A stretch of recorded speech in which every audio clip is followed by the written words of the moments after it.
अगर आपको यहीं रहना है और इसी जमीन पे आपको दफन होना है तो आप बिना देरी किए हुए दूसरे के बनाए नैरेटिव के प्रोपेगेंडा का हिस्सा मत बनिए। एक ताकतें हैं बहुत सारी जो ये चाहती हैं कि जगह जगह इस देश के हिंदू सीएए पे चर्चा करें। इसलिए नहीं कि सीएए में कोई चीज छुपी हुई है। सीएए पे जो बना कानून है वो आज इंटरनेट पे भी है, देश में भी है, कहीं भी खड़े होकर पढ़ लीजिए। उसे आपको अपना टाइम जाया करने की जरूरत नहीं है। लेकिन इस नैरेटिव से वो आपका टाइम जाया क्यों करना चाहते हैं मैं बताता हूं। इसलिए मैं चाहता हूं कि उसमें आप अपना टाइम बर्बाद न करें। आप भारत के लोग हैं, संविधान को मानते हैं, संसद में आपका यकीन है। आपने कहा कानून बनाया, कानून बन गया, सरकारों का कान है। आप तो अब यह कहिए कि यूनिफॉर्म सिविल कोड कब लाओगे। देश पे चर्चा करें कि uniform civil code. Shaheen Bagh वालों को पता चल जाएगा कि अभी तो हम उठे नहीं थे, इसने फिर बैठने की नौबत ला दी है। इसलिए अगर पूरे देश में 1 करोड़ भी शाहीन बाग बन जाएं तो आप लोग एक वक्त का व्रत रखें और कहें अल्लाह करे ये 2 करोड़ हो जाएं। ये जितने शाहीन बाग बनाएंगे, जो सोया हुआ हिंदू है उसे जगा के ही मानेंगे। ये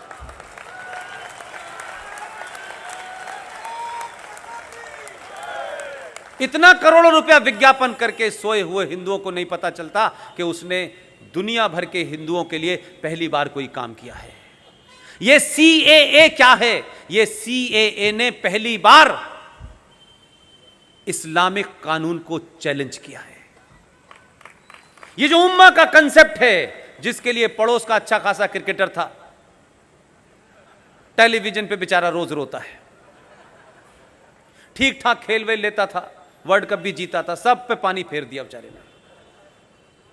वो टेलीविजन पे क्या कह रहा है सीखिए। ये मैं इसलिए बताता हूं आपको कि आपको लगे कि जो कुछ मैं कह रहा हूं वो आपके बीच में है। सिर्फ देखने का अपनी नजर को बदलिए। इस घटना के बाद उसने टेलीविजन पे क्या बयान दिया है, इस बयान को ध्यान से सुनिए। कुछ शब्द आपको इसलिए नहीं पता होंगे क्योंकि आपको बताए नहीं गए। उसने टेलीविजन पे आके बयान दिया, आपके टेलीविजन पे तमाम चला। उसने कहा ये जो आया है गुजरात से, इसने पूरी उम्मा को, उम्मा समझते हैं, इस्लाम में नेशन का कंसेप्ट नहीं होता। They don't believe in concept of nation कि ये इतना इलाका है, ये नेशन है। इस्लाम में उम्मा का कंसेप्ट होता है। उम्मा का मतलब होता है कि अगर पूरी दुनिया में जहां भी कोई मुसलमान रह रहा है, अगर वो मंगल ग्रह पे, वैसे तो पहुंचा नहीं अभी तक, अगर वहां भी कोई रह रहा है और अगर उसको कोई परेशानी है, उसको कोई तकलीफ है, तो भारत की किसी भी कोने में रहने वाले मुसलमान को उसकी तकलीफ में शामिल होना है। इसलिए पूरी दुनिया में जहां जहां मुसलमान रहते हैं वो उम्मा कहलाती है। इसलिए बाउंड्री का भेद नहीं है कि अगर बांग्लादेश में कोई तकलीफ हो रही है, अगर पैलेस्टाइन में इजराइल की गोली से कोई मुसलमान मर रहा है, तो हमारे यहां प्रदर्शन होते देखे आपने।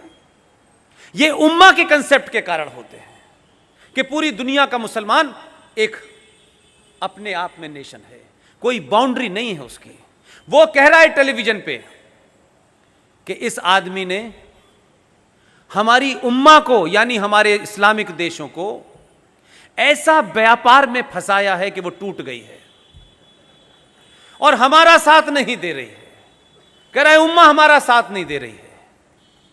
लेकिन मैं उससे आगे के नैरेटिव पे जाता हूं क्योंकि मेरा ध्यान ज्यादा उधर ही चलता है, क्योंकि उम्मा के बीच में पैदा हुआ हूं मैं।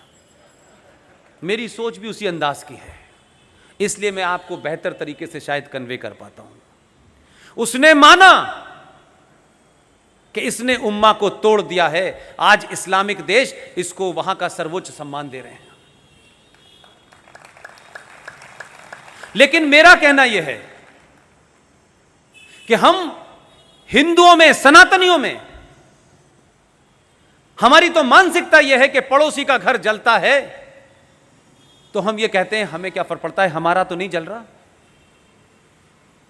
इस घटना ने, इस सीएए ने, जो सनातनियों में कंसेप्ट ही नहीं था, इसने हिंदू उम्मा को मजबूत कर दिया है और इसने हिंदुओं की उम्मा बना दी है कि बांग्लादेश में रहने वाला हिंदू, पाकिस्तान में रहने वाला हिंदू, अफगानिस्तान में रहने वाले हिंदू की चिंता हम करेंगे। ये एक नई उम्मा खड़ी हो गई है। तो डर यह है कि उनकी उम्मा टूट गई है, इसने आपकी उम्मा बना दी है। डॉक्टर राजेंद्र प्रसाद रहते हुए राष्ट्रपति के गए, उसमें हिस्सा लिया। एक एक्सीडेंटल प्रधानमंत्री को इतना नागवार गुजरा कि उनकी मौत तक का कारण बने। उस आदमी को बीमार हुए डॉक्टर राजेंद्र प्रसाद, उनके वहां जाने से उनके सारे फॉरेन ट्रिप कैंसिल कर दिए गए, क्योंकि राष्ट्रपति जब विदेश जाता है तो प्रधानमंत्री और कैबिनेट क्लियर करती है उसके, राष्ट्रपति अपने मर्जी से कहीं नहीं जा सकता है। यह भी महत्वपूर्ण नहीं था, दिल्ली के एक हॉस्पिटल में वो 4 दिन के लिए भर्ती हुए, बीमार हो गए थे, इतनी नफरत थी उन्हें। लाल बहादुर शास्त्री को बुलाया, यह वर्णन है उसमें, और लाल बहादुर शास्त्री से कहा कि मुझे लगता है कि राजेंद्र बाबू अब बचेंगे नहीं, आप दिल्ली में जरा घूमें और बताएं कि राजेंद्र बाबू की अंत्येष्टि कहां की जा सकती है। लाल बहादुर शास्त्री के जीवन की एक अजीब रोचक घटना है कि वो गए, उन्होंने पूरा मुआयना किया, यहां गए वहां गए, और आकर के उन्हें बताया कि विजय चौक पे, विजय घाट पे उनका अंतिम संस्कार कर सकते हैं। डॉक्टर राजेंद्र बाबू ठीक हो गए, वापस आ गए। लेकिन ट्रेजेडी देखिए, जो जगह लाल बहादुर शास्त्री ने राजेंद्र बाबू के लिए चुनी थी, लाल बहादुर शास्त्री की वहीं अंत्येष्टि हुई। लेकिन इस गुस्से के कारण कि वो दिल्ली में न हो, बीमार पड़ गए, राष्ट्रपति के जितने भी अधिकार उन्हें मिलने चाहिए थे एक पूर्व राष्ट्रपति को, वो नहीं दिए गए। और बिहार में कांग्रेस पार्टी का जो आज दफ्तर है, जिसे आप लोग सदाकत आश्रम के नाम से जानते हैं, उस सीलन भरे कमरे में डॉक्टर राजेंद्र प्रसाद को रहना पड़ा। इंस्ट्रक्शन दिए गए कि कोई चीज देनी नहीं है। सांस के मरीज थे, खांसते खांसते मौत हो गई। भारत के पूर्व राष्ट्रपति की मौत में जो वर्तमान राष्ट्रपति डॉक्टर राधाकृष्णन थे, उनसे यह कहा कि आप नहीं जाएंगे। लेकिन मैंने कहा उस दौर में भी बड़े पावरफुल लोग थे, उन्होंने कहा यह मुमकिन नहीं है कि मैं राष्ट्रपति होते हुए पूर्व राष्ट्रपति के अंत्येष्टि में न जाऊं। वो गए। ऐसे तमाम सारे लोग उस वक्त भी थे। यह सारा वर्णन दुर्गा दास ने अपनी किताब में किया है। हमको कहीं नहीं जाने की जरूरत है, इसी संविधान को पढ़िए, इसमें बहुत सारे षड्यंत्र हैं जो अभी धीरे धीरे बाहर आएंगे।